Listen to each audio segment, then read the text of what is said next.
but don't look for an easy way out. Nobody wants to work hard these days. Everybody wants the easy way, the 20-minute abs, the 10-minute this, 10-minute that.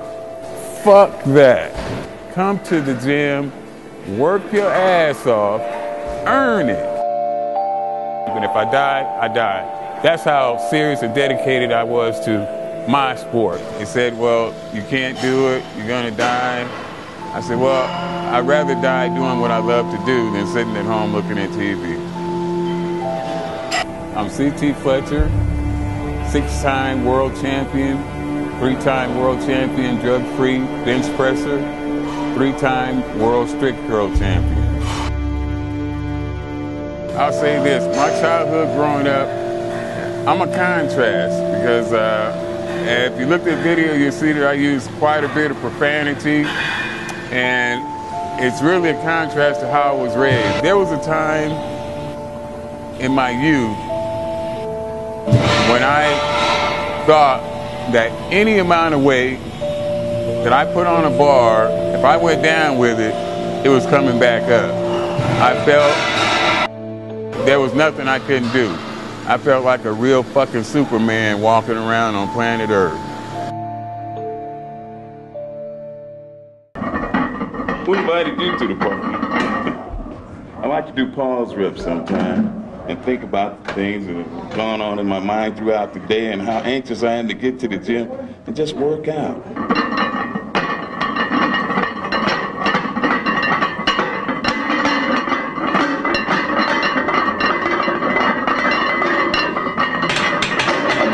I was raised super religious by a super strict Pentecostal preacher who in his spare time used to beat the fuck out of me.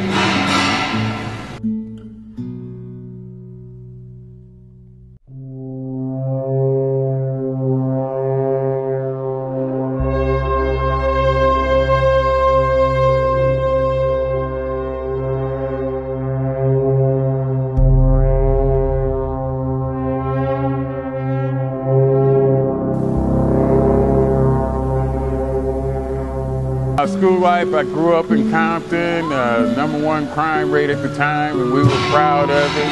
And so I got into some things that, everything that a preacher's kid shouldn't do, I did.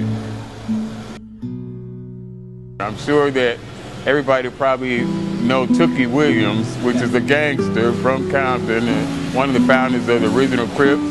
When I was a kid growing up, Tookie Williams was the man, not Arnold Schwarzenegger. And also Craig Munson, another guy you never heard of, the largest guy I ever seen in my entire life, including Sergio Oliva and all the bodybuilders included. Craig Munson, a prison guy, was one of the biggest guys I ever seen. My mother is probably the biggest influence. She kept me from being insane as a kid. As I told you, my dad used to whoop my ass for sport. He'd come home and if he felt like, you know, whooping somebody's ass that day, there I was. But my mom was my biggest influence. Bench press, my maximum lift, good lift, 705 pounds. It was done in the gym, so it didn't count. In competition, 650 pounds. I done 725 on the bench in the gym, which doesn't count, but it was with boards, so it also didn't count. The most I ever squatted was 725, so I could bench press as much as I could squat. 725 is not really a good squat for a guy that weighs, you know, in excess of 300 pounds. Shane Hammond had the world record when I was around. He did 1,000. Back when I was in my competitive powerlifting days, nutrition was a joke to me. I would eat any and everything, a non-stop eating machine, because I felt like that's what I had to do in order to be the biggest, baddest motherfucker on planet Earth. I wanted to stop traffic. I wanted to crack the sidewalk with every step. I wanted to be the king of the jungle, the baddest beast on the planet. So I felt like stuffing my face was the only way to do it. And I was such a regular at McDonald's back then. They knew what I was going to eat for lunch every day. They prepared my 4 Big Macs, 4 fries, 2 shakes, and 4 apple pies. I had that same lunch for over 20 years at the same McDonald's, actually. I had no problem saying I'm #1 or I'm the best. I actually went to a world championship competition. I announced to the entire crowd of super heavyweights who was back there warming up, which one of you motherfuckers is coming in second? Because all you motherfuckers know that I'm winning this shit. Now that was my attitude in 1992 when I thought I was the best on the planet. And what happened, and all the way took to the year 2005 for my attitude to change and be humbled, was the fact that I had to have emergency open heart surgery. Yeah, I was rushed to the emergency room more times than I care to remember. I hate the emergency room. They told me, they advised me not to even do it because the strain of having that much weight on might cause the aortic valve to break at that time. And if it breaks, then you're dead. There's no coming back from that. And I went anyway. Well, I had stopped powerlifting and I had lost, you know, I was 260 before the operation, so I had lost 45, 50 pounds just to try to not have to have the operation, but it didn't work. And I came out of that surgery weighing 190 pounds. So, and looking like I never lift weights before in my life. I was a human skeleton. Well, I have a pretty good idea.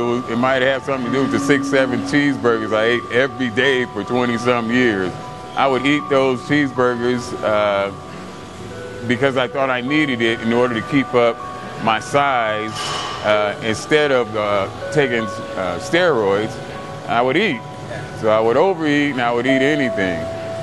It took me almost 2 years to recover. Powerlifting, I still want to go back and defend the unbroken 225-pound strict curl record. I'd like to do it at the age of 54, be able to do what I did at the age of 30. I think that'd be pretty cool to come back 24 years later and do the same thing at a much lighter body weight and 24 years older. So I want everything I've learned over all these years of competition to get out there. I've been training with CT for at least 3 years, and it's the best training ever. Can't get nothing better than that. It's hardcore. He's gonna push you to the max. One day I was training with CT, I was about to pass out. He told me it was pass out and it was still my set. My name is Samson Fletcher, CT Fletcher's son. My dad is my hero, and I want to be just like him. And I want him to pass the torch to me. I started training with CT about 2 years ago from now. When I first started, I was really lightweight. I was about from 140 to 150. In 1 year, I went from 140 to 150 to about 195, close to 200 pounds. That was about in 2012, in the beginning of 2012. And from 2012 to 2013, now I'm about 185 solid muscle. All natural. 20-minute abs, 20-minute pad, 20-minute butt, 20-minute any fucking thing is a pile of bullshit. If you see somebody with great abs, a great butt, a great whatever, they didn't do the shit in 20 minutes. And if they tell you they did, they are a fucking liar. Trust me on that. No matter what, because I hate complainers, I hate criers. If I can come in here with a metal valve implanted in my chest, taking 10 different medicines just to stay alive every day and do my workout, you have no excuses. So no matter what, your nose bleeds, it's that time of the month, the kids are crying, you don't feel like it, your back hurts, you got aches and pains, it's still your motherfucking set. Let's get it done.